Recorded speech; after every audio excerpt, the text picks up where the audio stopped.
Welcome back to the second video in the 7th lecture of Covidenomics. We're interested in seeing whether the pandemic will have long-term changes to the technology used in production in different sectors.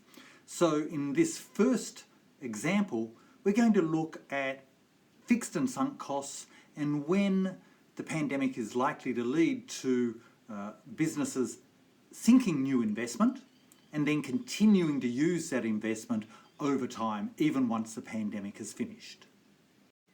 Let's start off by thinking about an example where the pandemic leads to long-term changes in sunk investments. You have a business that can sell 100 units of a product each year for the next 10 years at a price of P. By the way, I'm going to ignore the interest rate here, so when I'm working out net present values, it's just actually going to be adding up over each year. That's just to make it all a bit simpler. But the key point is you can sell 100 units each year, so just a fixed 100 units. It's over 10 years, and the price is going to be constant at P. There's two alternatives in terms of technologies that you can choose for the next 10 years. The first is to spend F1, which is both fixed and sunk. Once you've spent it, you can't recover it. You can spend that at the beginning of the period and produce at marginal cost C1, or you can spend F2, which again is a fixed and sunk cost, and produce at marginal cost C2. Note that there's no uncertainty here, so we don't have to worry about real option values and delaying and things like that. You have zero probability on there being a pandemic. And to make life really simple, the technology one is cheaper over the 10 years than technology two. So F1 plus the 1,000 marginal cost, C1, is less than F2 plus the 1,000 C2. The 1,000 is just 10 years worth of 100 units per year. So pretty simple example here. You're going to choose technology one, you're going to invest in that technology and sink F1 at the beginning of a 10-year period.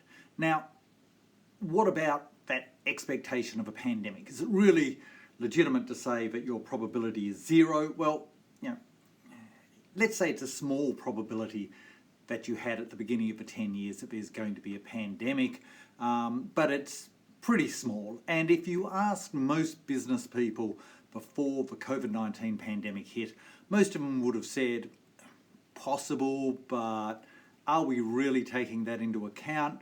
The probability is so small of a pandemic that will shut down most of the world. No, we're not really considering that. So I think this is simplified but pretty realistic. Of course, the pandemic happens. So the pandemic strikes around the end of year one, which means that at years 2 and 3, you cannot use technology T1. You'll then be able to bring it back in year 4, 5, 6, 7, 8, 9 and 10. But there's going to be that 2-year period with this technology that you've invested in, you can't use it for that 2-year period. So what are your choices? Well, the first option is you can just shut down for those 2 years. If you do that, you start up production again at the beginning of year 4, so you have another 7 years worth of production from year 4 through to year 10. You sell 100 units a year at P, so your revenue is 700p. You've already sunk the fixed cost, F1, so you just have to pay the marginal cost. So this is your profit here if you shut down for the 2 years. Alternatively, you could switch technologies. You could invest in T2 and use it for all of the remaining 9 years. Your revenue is obviously high. You sell 100 units over 9 years now, so 900p. But of course, you have to sink another lot of fixed costs, F2. Your marginal cost of production are just 900 times C2 because you're using that technology for all of those 9 years. And there is, of course, a third option. You could invest in a new technology, but when coronavirus finishes, you can switch back to the old technology T1. So you operate the new technology just for the 2 years. You're selling over the 9 years, so you get 900p. you have to invest in a new technology, but you only use it for 2 years, so your cost of using that new technology at the margin, 200C2, and then you switch back to technology 1, well, you've already sunk the capital, so it's just the marginal cost 700C1. We're really interested here in situations where there's an ongoing change in technology due to the pandemic. So this last situation really doesn't interest us a great deal, where you just do this temporary switch and then switch back as soon as possible. Note that you will only ever do that, comparing continue with the technology 2 versus switch back. You'll only do that whenever C1 is less than C2. That's the only difference between these two equations. You've got the 900C2 here versus 200C2 and 700C1. So you'll only switch back if C1's less than C2. Let's get rid of that possibility by assuming that C1 is in fact bigger than C2. So these are the two cases we're interested in, where you either shut for 2 years or you adopt the new technology and keep using it, even once the pandemic's ended. Now, just comparing those, you get this simple equation. You will switch to the new technology and keep using it if the fixed and sunk cost of a new technology is less than these two bits here. They're pretty easy to see. The first bit is just the extra profit you get in the 2 years that you can operate with technology 2 when you can't operate with technology 1. And this other bit over here, well, it's your marginal cost savings for the 7 years after the pandemic when you're using technology 2 rather than 1. So remember, we're assuming that C1 is bigger than C2 so that we've got an interesting example. So our simple example gives us a couple of insights into when a pandemic may lead to new investment in sunk costs, in new technology that is ongoing over time. It doesn't switch back after the pandemic ends. And the critical factor is two things. Firstly, it's got to be worthwhile. So the revenue you get from being able to continue operating for the 2 years, plus the savings in marginal costs going forward, have to cover the fixed and sunk costs of the new technology. Secondly, you do need this bit here to be positive. You need the new technology to be associated with a lower marginal cost. Otherwise, you'll just flip back to the old technology as soon as it's possible to do so, because that's the cheapest thing to do. Let's look at a couple of examples to see how this can work. First one that I want to look at is video consulting in psychiatry and psychology. Now, before the pandemic, the Medicare rules in Australia place strict limits on video consulting by both psychologists and psychiatrists. These rules were relaxed very early on during the pandemic, but there's no guarantee they're going to continue. There's good evidence that using video for consultations in mental health improves access to the services in both urban and rural and remote settings. And it's also as efficacious, it's as effective as face-to-face therapy. So, has this new technology, which has effectively become available with the pandemic, has it been taken up? Well, yes. It's got relatively small fixed costs. Most of the fixed costs are the psychologists and psychiatrists getting used to the technology that's used for the video conferencing. There's both specialised technology for consulting, but there's also simply Zoom, FaceTime and so on, which can be used. So the fixed cost is fairly small. The ongoing marginal cost is probably also lower for most psychologists and psychiatrists. It's much easier to do the consulting from relatively small rooms rather than having to have larger rooms, waiting areas, administrative staff and so on. It's not completely clear.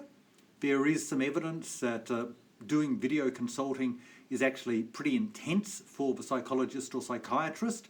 So in some sense, they do face that trade-off. There's pressures to a lower marginal cost, but it's not completely clear.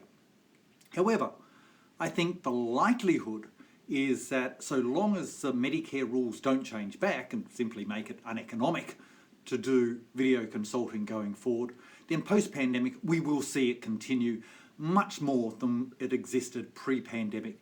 And that's probably a really good thing for many, many people in Australia who have problems accessing the mental health care that they need.